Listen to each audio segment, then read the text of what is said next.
Dan akhirnya tarif resiprokal mulai berlaku dan kita lihat teman-teman, ini pembuktian bahwa apa yang kemarin kita sempat bahas kaitannya dengan apakah betul emas turun gara-gara kekhawatiran tarif resiprokal atau justru sebaliknya. Dan kita sudah sempat jelaskan, kalau merunut ke belakang berarti harusnya Anda lihat dari respon reaksi market saat terjadinya pengumuman pertama kali di tanggal 3 April yang lalu. Dan hari ini emas mengalami kenaikan 3050. Kira-kira apakah ini akan berlanjut atau tidak? Ini akan kita lihat dari grafik berikut ini. Oke, kabar buruknya, posisinya mungkin masih terancam karena kondisi yang terjadi pada US Treasury Yield terjadi kenaikan. Dan ini terjadi kenaikan di atas garis trendline kita, teman-teman. Kemarin kita sudah memberikan catatan ya. Dia mungkin naik sebagai reverse ataupun bahkan mungkin katakanlah koreksi ABC dan diharapkan tidak naik lebih tinggi daripada garis trendline. Ternyata dia naik. Dan ini tercipta dengan gap up ya tadi pagi. Dengan pembukaan gap up, lalu kemudian dia mengalami kenaikan lebih lanjut. Tapi untuk saat ini kita mungkin bisa anggap bahwa dia walaupun terjadi gap up, walaupun dia sempat naik, so far yang terlihat dari sini adalah dia mengalami atau tertahan ya untuk sementara waktu di area resisten yang kita tanda di sini. Oke, berarti selanjutnya tugas kita adalah untuk memastikan apakah dia close di atas ini, ataupun di atas ini, atau kembali close-nya di bawah ini. Kalau ternyata dia close-nya di bawah ini fix, berarti yang ada terjadi saat ini adalah false breakout atau fake breakout.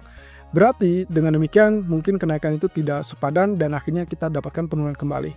Nah, kalau misalnya kita perhatikan dari arealnya, berarti saya harus hapus dan ini Fibonacci retracement-nya tidak layak untuk kita gunakan di sini. Artinya dia sudah tembus ya, karena dia berarti reverse. Atau Anda bisa gunakan seperti ini. Anda bisa naikkan Fibonacci retracement-nya kurang lebih sampai ke teritori yang tertinggi sebelumnya. Jadi saya anggap levelnya kurang lebih di sini teman-teman. Ya, kalau kita gunakan Fibonacci retracement, berarti saya asumsikan bahwa retracement ini yang kita gunakan adalah di sini. Nah, otomatis ini belum menunjukkan gejala penembusan ya. Nah, kenapa saya tidak menggunakan penarikan retracement ke level yang ini? Ingat, ini adalah funding price. Jadi saya tidak boleh tarik di situ sesuai aturan, sehingga kemungkinan yang harusnya kita tarik adalah di sini. Oke, berarti kita asumsikan dia masih dalam tahapan rebound dari pola penurunan ya. Dan kelihatan di sini juga intinya kita masih tetap harus tunggu sampai closing price karena ini grafik daily. Berarti kita ingin tahu apakah dia betul-betul tembus atau hanya false breakout.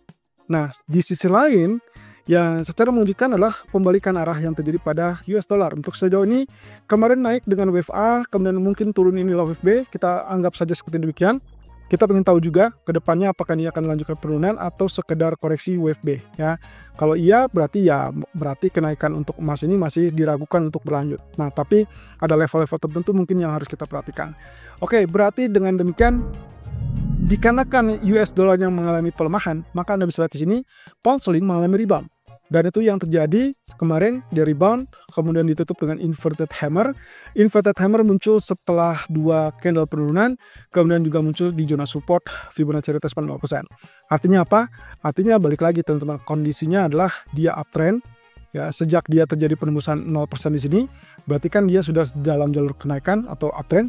Berarti yang terjadi pada saat ini dia turun ini adalah pullback ya. Pullback ini kalau selama dia tidak tembus di bawah 0%, maka kita artikan pullback yang normal dan akhirnya dia akan kembali dalam jalur kenaikan. Seperti itu. Nah, berarti dominannya adalah bullish ya untuk saat ini. Hanya saja kalau misalkan kita perhatikan dari candlestick yang hitam ini, maka kita masih punya PR resisten yang ini. Ya, itu berarti level tertinggi dari areal yang tercipta 2 hari yang lalu. Berarti kita lihat sini. Resisten yang paling penting berikutnya akan berada di 1.29330. Dan resisten terdekat saat ini sedang diuji adalah 1.2811 ataupun 1.2810. Nah, ini adalah MA200 kita di grafik daily. Kalau misalkan sampai dia gagal untuk naik ataupun survive di atas MA200 atau bahkan di atas 1.2845, berarti confirm dia gagal naik dan kemungkinan dia akan lanjutkan penurunan seperti demikian. Ya, ini kemungkinan terjadi. Tapi kalau misalkan dia survive dan dia berhasil tutup di atas MA200 minimal di atas 1.2800, tinggal target berikutnya adalah 1.2845, maka dengan sangat mudah nantinya kita akan lihat kenaikan lebih lanjut ya.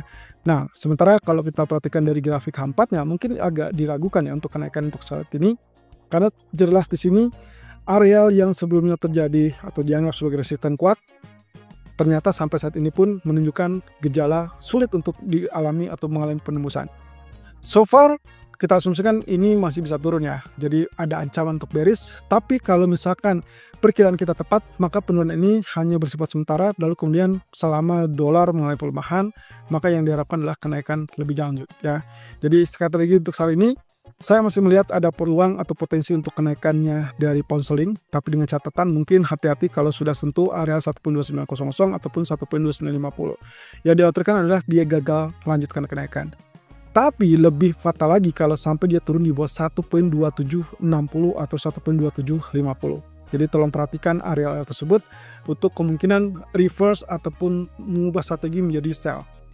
Sementara untuk crude oil sendiri, karena kepanikan, karena kekhawatiran dan kecemasan kaitannya dengan kebijakan tarif yang mendorong atau memicu kekhawatiran permintaan yang lebih lemah karena ekonomi yang melambat, maka teman-teman bisa lihat di sini penurunan kembali terjadi ya. Setelah kenaikan kemarin gagal, lalu kemudian dia reject dan juga kelihatan tidak sampai ke atas 62 ya. Cukup di 6160 dia turun dan bahkan tembus di bawah 58. Oke, satu hal yang pasti di sini, kalau lihat dari tren, dia kecenderungannya masih tetap turun. Tapi kalau lihat dari pola yang terjadi pada harga, ini adalah lower low, sementara di bagian RSI, indikator RSI-nya menunjukkan indikasi higher low. Artinya adalah bullish divergence, sehingga kemungkinan untuk dalam waktu dekat, saya sih berharap dia akan ada spike terlebih dulu. Entah itu sampai 5890 ataupun sampai teritori ini, ya. Yang jelas itu dibutuhkan dan memang sangat wajar secara teknisnya ada bullish divergence. Nah nantinya, setelah itu kita akan lanjutkan penurunan walaupun belum tentu akan tembus di bawah 5700 ataupun di 5650 ya.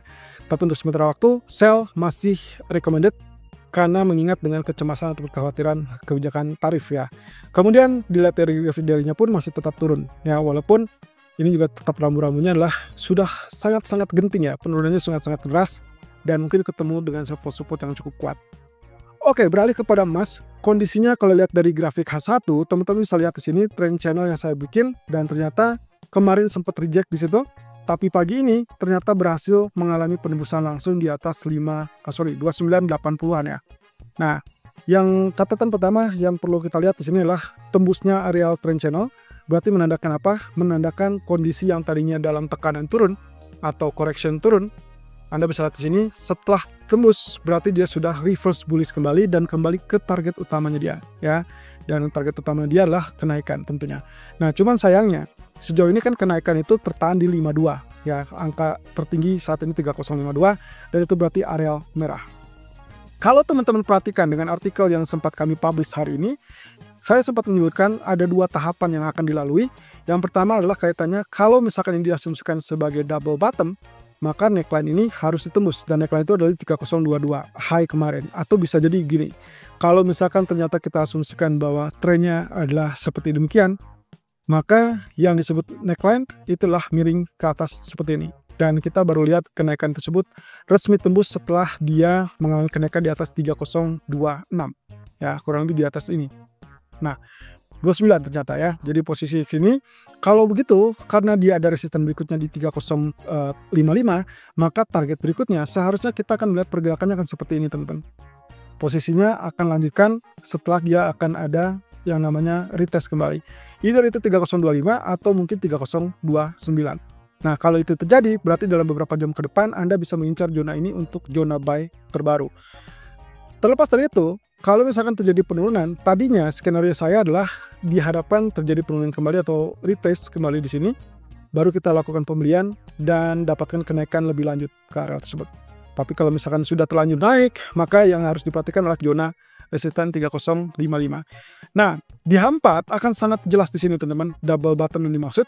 Kalau kita perhatikan di sini, ya berarti ini double bottomnya, maka yang perlu kita tunggu adalah pullbacknya. Ya, pullback yang tadi kita sudah ceritakan, sehingga target berikutnya itu akan ada kurang lebih berada di teritori 3065, 3088 atau bahkan 3090-an atau bahkan tembus 3100. Nah, tapi catatannya teman-teman, kita belum akan ke teritori ini lebih dulu. Tapi mungkin akan terjadi kalau area 3055 ataupun 3060 itu ditembus.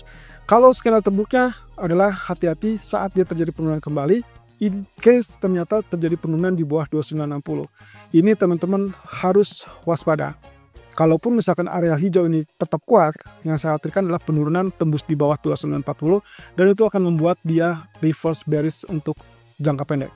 Sehingga akhirnya Anda bisa diperkenalkan untuk switch strategi menjadi sell kalau misalkan 2960 disembus atau kalau dia tidak berhasil naik di atas 3090, 30 atau 3100. Ya, jadi ini yang kemungkinan akan jadi indikasi berikutnya setelah adanya kekhawatiran dari kebijakan tarif resiproka.